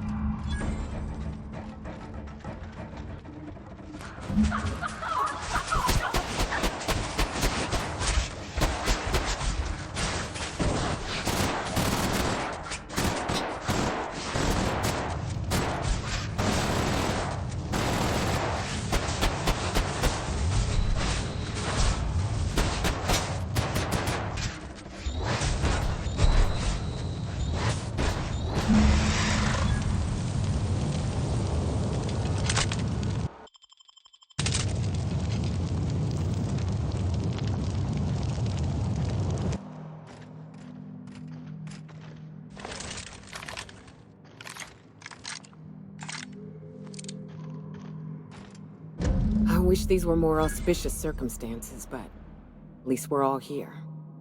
This bringing them together, burying them. This is the kind of thing Hayes would have done. That makes it stupid. By all accounts, we should have left well enough alone, but that also makes it right. Captain, thank you. You mind if we rest a spell before we head out? I'd like to bury Opal and Clara proper before I lay everyone's medallions to rest.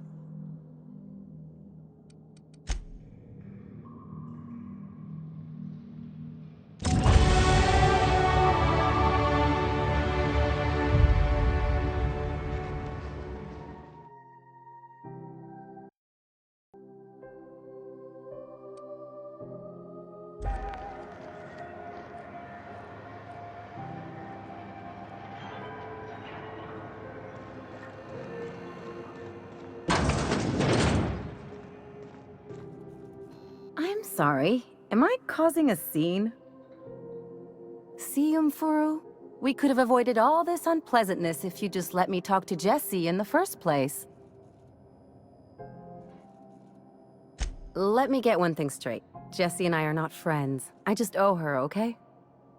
As for the rest, I'm trying to figure that out. All I know is that she's been here too long, and she's apparently not receiving visitors. Be my guest. If you know something I don't about dealing with hospital bureaucracy, I'll be impressed.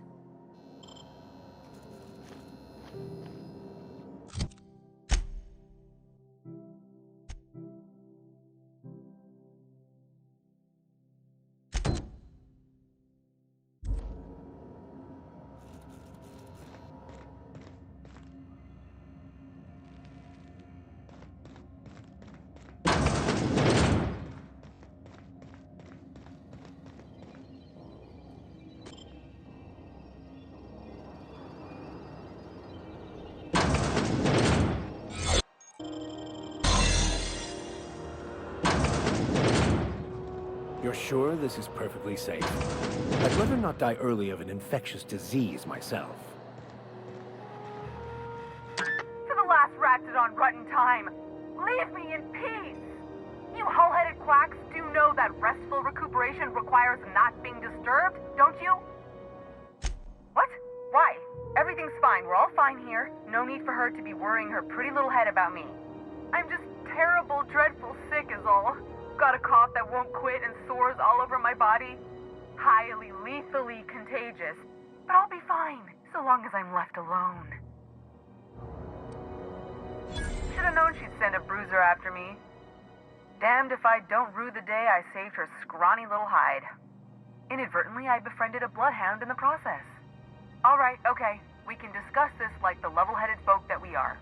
Seems I've got to do something before Ellie goes jabbering my business to anyone with one ear and an intent to listen.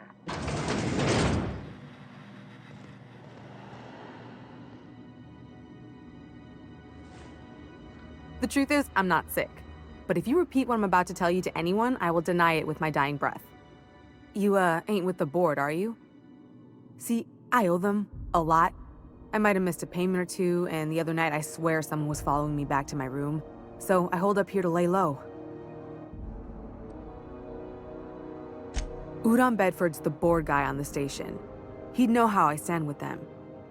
If you can square things for me, I'd owe you one even bigger than Ellie owes me. What? No, I didn't do anything. I'm a law-abiding denizen of this ship, I swear. You'd let a poor, ill woman get disappeared by the board? Awfully cold-blooded of you. Though I admire your backbone. All right, I'll fess this part up too, if it means you'll help me. I'm a thief. I specialize in particularly high-end and historically valuable items.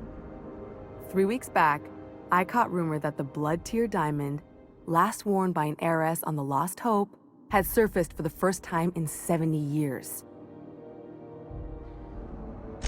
If I had, you think I'd be hiding out in the med bay? I was gonna steal it, lined up Udom as my buyer. He paid half up front to finance the operation.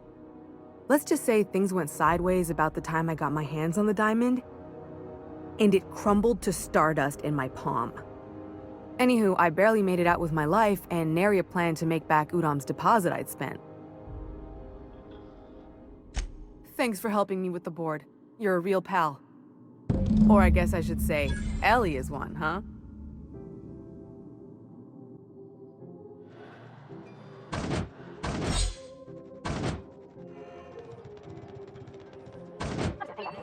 Try not to touch anything. Ah, yes. Wheeler messaged me you were coming. You must be the captain of the Unreliable, a vessel that used to be helmed by one Alex Hawthorne. And you are not he. Miss Doyle owes the board a significant sum. Alas, the only collateral she has is her organs. Compulsory donation is quite legal in such cases.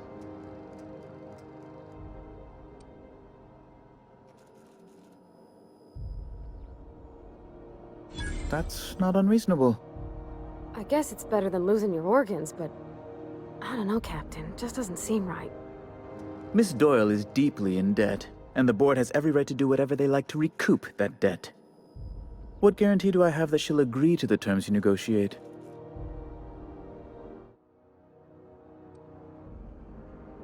I quite concur. It's refreshing to deal with someone practical for a change. I will recall my collection agent.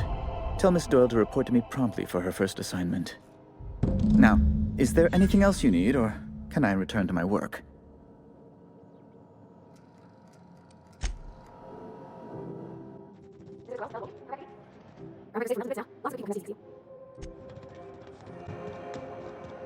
Wish I could say it was good to see you, Ellie. At least you finally got your chance to square our debt. That ought to make you smile for once, huh? The good news came through the wireless. Looks like you paid my debt to Jesse. I guess that means I owe you now, right? Tell you what, I'm a little short on bits at the moment, but I'm a decent scrapper and a better-than-average sawbones. If you're looking for a medic, I can work my debt off.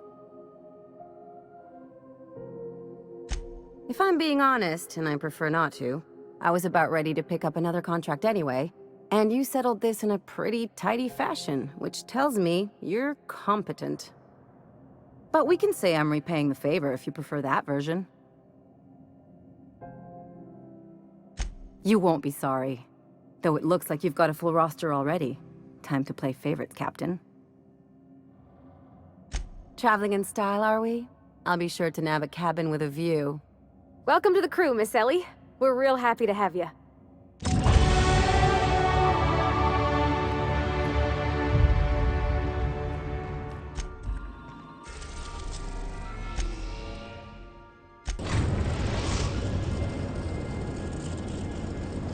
We are now in orbit above Byzantium, Captain. Can we talk?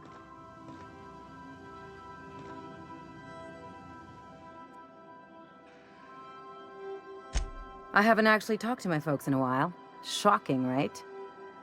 Anyway, it's probably about time I paid them a visit. Given the dangerous life I lead, they've got to be worried sick. Whoa, let's calm down. I'm not asking for a favor or anything. I'm just suggesting we stop by when we're in the neighborhood. See, I'm originally from Byzantium, born and raised. I know that probably comes as a big surprise. Yeah, exactly. Reconnect is a strong word. And, I was thinking you'd come too. Great. And when we get there, draw out your rough edges a bit. If you've got an outfit you haven't washed in a while, maybe one with some blood stains, wear that one.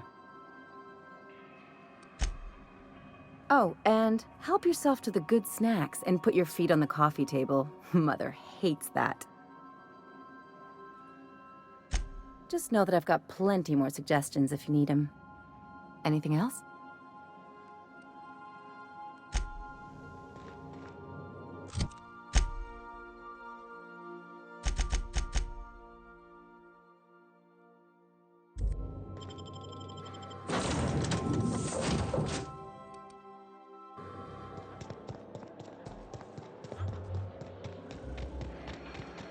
There's my parents' place. Smell that? Industrial-grade cleaning solvent and desperation.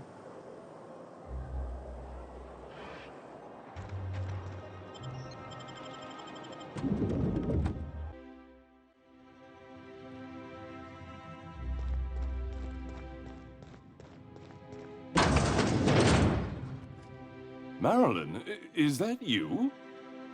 Laws, we certainly didn't expect to see you like this.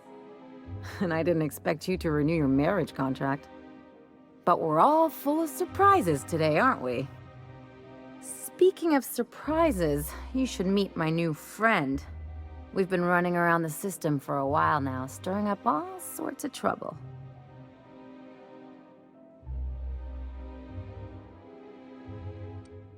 Play the ruffian angle some more. You're supposed to help me make an impression. Anyway, you're probably wondering where I've been all this time. Not exactly. The last few years have been a bloody haze. You wouldn't believe the messes we've gotten ourselves into. Right? Yep, we're a pair of disgraceful lowlifes. Marilyn, this really isn't the best time. Perhaps you should go. We'll stay as long as we like. And while we're at it, we'll drink your expensive hooch, wear our outside shoes all over your nice floors. It's the floors. You had the floors redone with real Terran marble? Since when can you afford that? That's what we've been trying to tell you, dear, but you must understand, we hadn't heard from you in ages. We thought you were dead. I'm not dead. I just never wanted to talk to you again. I'm afraid the distinction was lost on us, darling. We only did what any grieving parents in our position would do. We collected on your life insurance policy. And the payouts have been rather, substantial. You what? Well, now that I'm here, I guess you'll just have to report back that I'm very much alive and kicking. It's not that simple. For one thing, we'd have to cut back on so many necessities. The neighbors would be sure to notice.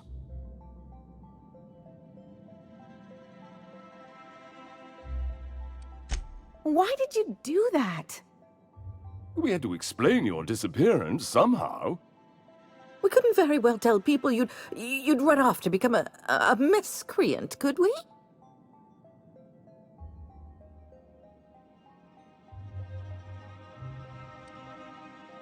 Shh! Someone could hear you.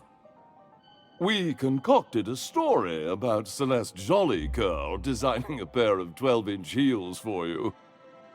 One of a kind, naturally. That led to your tragic death when you tripped and broke your neck. It was quite the story. People were talking about it for weeks. Couldn't you have at least made up a better story? Something with pirates or raptidons? And what are you gonna do now that we're here? Yes, about that. We were just about to ask you to, leave. Quietly, if you don't mind.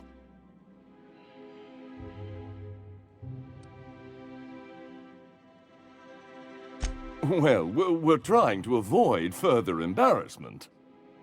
I'm afraid it would cause quite a stir if the neighbors saw you two stomping about.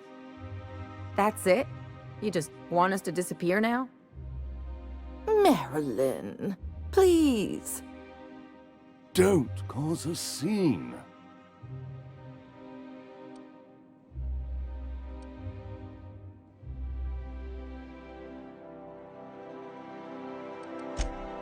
Fine. I'm gone. Forever this time.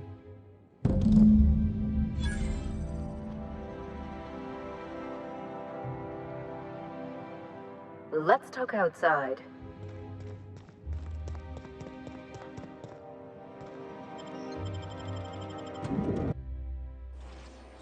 So, Harlow was rottener than a week-old Forrest. Big surprise.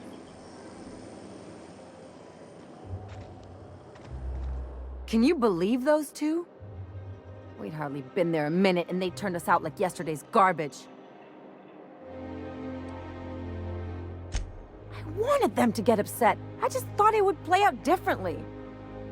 They'd both be sitting there watching one of their vapid aetherwave dramas, and then we'd walk in. Mother would drop her mock apple cider, and the glass would shatter all over their overpriced marble. Father would tear off his glasses and blink open-mouthed. I know. I just didn't want to get booted out of the house I grew up in like that. It's embarrassing, you know. And I've got a reputation to maintain.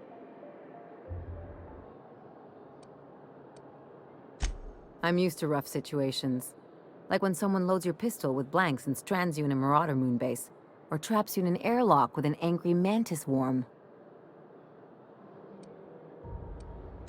But I want to talk about me now.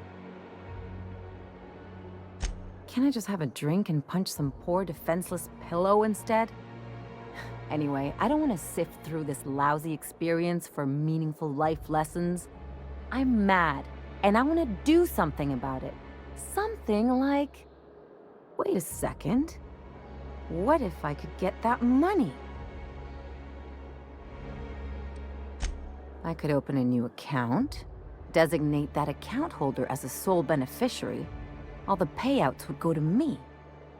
I'll make money without doing a thing. And I'll get to cut them off.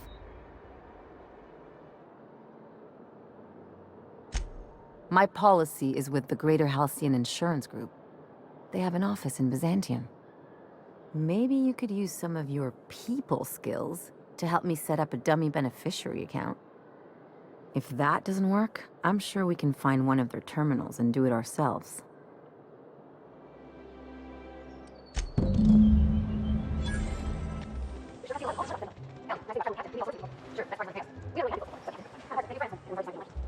We're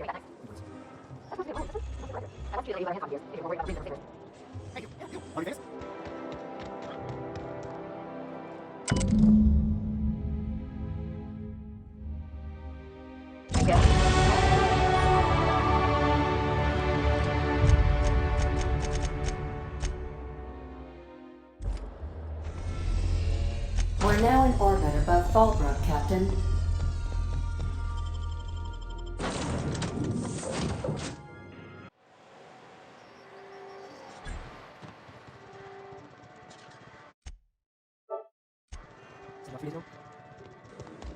This looks like the place. Ready to get my... Welcome to the offices of the Greater Halcyon Insurance Group, Halcyon's premier provider of life and disaster-related insurance. I'm obligated to inform you that our coverage does not extend to incidents deemed to result from negligence, criminal activity, or dullness of mind. So, what kind of insurance package can I interest you in? We're running a special on dismemberment policies. Buy one, get one half off.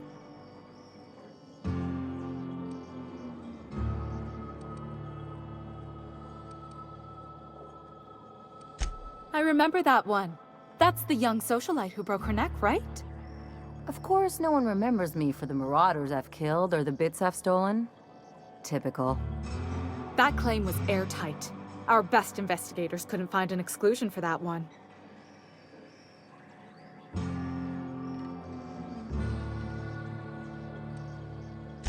Are you serious? Well, we interviewed the parents extensively. They had plenty of awkward childhood stories that illustrated their daughter's clumsiness and capriciousness. Hey, those are entirely made up.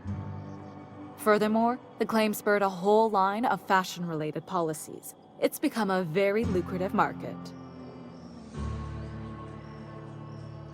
You can't, of course. Only Miss Fenhill can assign her beneficiaries. And she's dead. If we let every friend, relative, and acquaintance change a policy like that, people would do it all the time. Imagine the paperwork.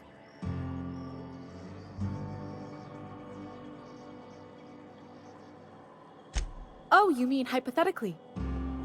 Well, hypothetically, you'd access the terminal in the back room that contains data on all our policies. And you'd, theoretically, add the beneficiary of your choice. But you wouldn't actually do that, of course. That would be fraud.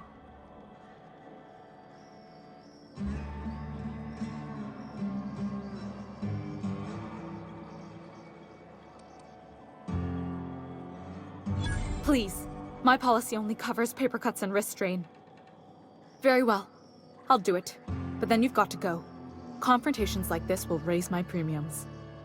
I'll need the name of the new beneficiary. Ellie Fenhill? If you say so. The payouts will flow exclusively into the new account at the start of the month. I hope Ms. Fenhill enjoys her newfound prosperity.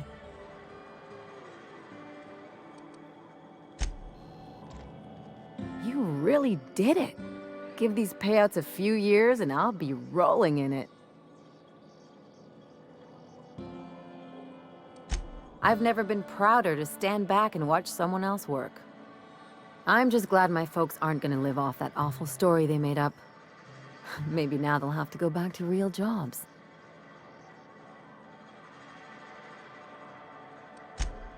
Come on, I thought we were celebrating. You want me to think about the future?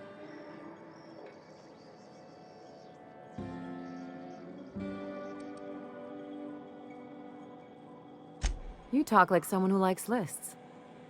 Maybe you haven't noticed, but you can't even count on a bribe making it into the right pocket. What's the point of planning for anything around here?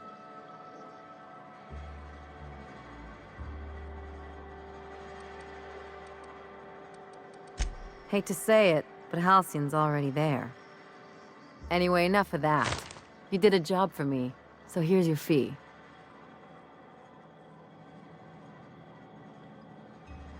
Could have fooled me with all your tough talk. What's gotten into you?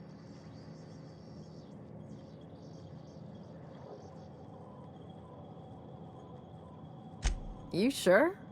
Because my kind of friends will pick your pocket clean while they're getting hammered with you.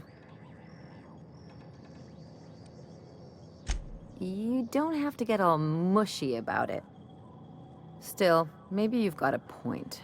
Maybe it's good to watch someone's back now and then so that one day, they watch yours. So, you just keep the money. One of us has to look out for your interests.